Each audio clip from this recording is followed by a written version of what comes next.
September महिन्याची सुरुवात कशी असेल? 1 सप्टेंबर पासून ते 7 सप्टेंबर 2024 पर्यंत म्हणजेच कुंभ राशीचे साप्ताहिक राशीफल. या 7 दिवसामध्ये कुंभ राशीच्या जातकांसाठी हे दिवस कसे असतील याची आपण चर्चा करू. प्रत्येक महत्त्वपूर्ण मुद्द्यावर आपण विस्तारपूर्वक चर्चा करणार आहोत. तुमचे प्रेम, लव्ह लाईफ, नशीब, करिअर, व्यवसाय, व्यापार, शिक्षण, आरोग्य, प्रत्येक गोष्टीवर एक मुद्द्यांवर आपण सविस्तर चर्चा करू आणि यासोबतच आपण हेही पाहू की या 7 दिवसामध्ये तुमचे शुभ दिवस कोणते असतील आणि अशुभ दिवस कोणते असतील. पण त्याआधी चॅनलला सबस्क्राईब नक्की करा. मंडळी, तुमच्यापैकी 70% लोकांनी अजून चॅनलला सबस्क्राईब केलेलं नाही, म्हणून ही छोटीशी प्रेमळ विनंती. सर्वप्रथम आपण येथे हे समजून घेण्याचा प्रयत्न करू की आरोग्याबद्दल चंद्राची दृष्टी तुमच्या दशम भावावर राहील. त्यामुळे 1 आणि 2 तारखेला नोकरीमध्ये बदल होण्याची शक्यता आहे. तुमच्या नोकरीच्या ठिकाणी काही बदल दिसून येतील आणि काही शत्रू तुमच्यापासून थोडेसे घाबरलेले दिसतील. म्हणजेच 1 आणि 2 तारखेला शत्रू तुमच्यापासून घाबरून दूर जाण्याचा प्रयत्न करतील. शत्रूंवर विजय मिळविण्याची थोडीशी संधी मिळेल. त्याचप्रमाणे 1 आणि 2 तारखेला वाहन वगैरे सावधगिरीने चालविण्याची आवश्यकता आहे. जेव्हा तुमच्या सप्तम भावात चंद्र येतील, तेव्हा सप्तम भावावर चंद्राचा प्रभाव काय असेल हे लक्षपूर्वक ऐका. कारण सप्तम भाव हा आपल्या कुंडलीच्या स्त्री भावात आहे आणि सप्तम भावावर चंद्राचा प्रभाव तुमच्या जीवनावर काय असेल.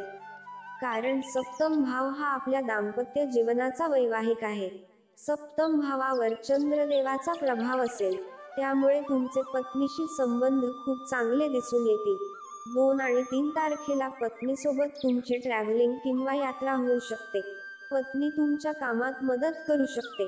पत्नीमुळे तुम्हाला सुखाची अनुभूती चांगल्या प्रकारे होईल. मात्र 2 आणि 3 तारखेला पत्नीच्या आरोग्याची काळजी घेणे गरजेचे आहे. चला आता पुढे पाहूया. जेव्हा चंद्र तुमच्या अष्टम भावात जातील तेव्हा काय होईल? अष्टम भावावर थोडे सावधान राहावे लागेल. कोणत्या गोष्टीबद्दल सावधगिरी बाळगावी लागेल? वाहन वगैरे चालवताना सावधगिरी बाळगावी लागेल. म्हणजेच 4 आणि 5 तारखेला वाहन वगैरे चालवताना सावध राहावे.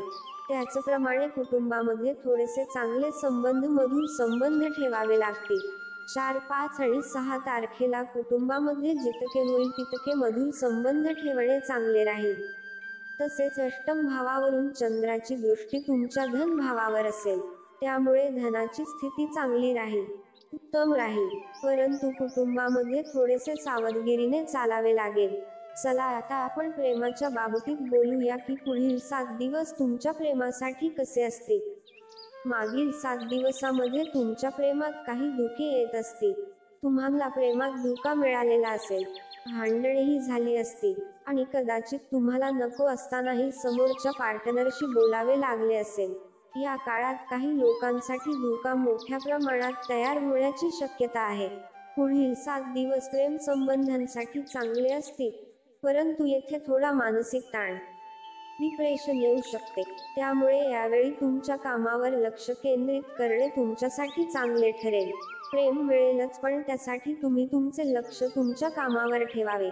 चला धनस्थिती कशी राहील ते पाहूया. धनु योगाने देवग्रहस्थिती तुमच्या चतुर्थ भावात आहे. त्यामुळे पुढील 7 दिवसामध्ये धनाची स्थिती चांगली राहील. परंतु जर तुम्ही मेहनत टाळली तर धनाची प्राप्ती कमी होईल. त्यामुळे तुमच्या व्यवसायात किंवा नोकरीत लक्ष केंद्रित करणे अत्यंत गरजेचे आहे.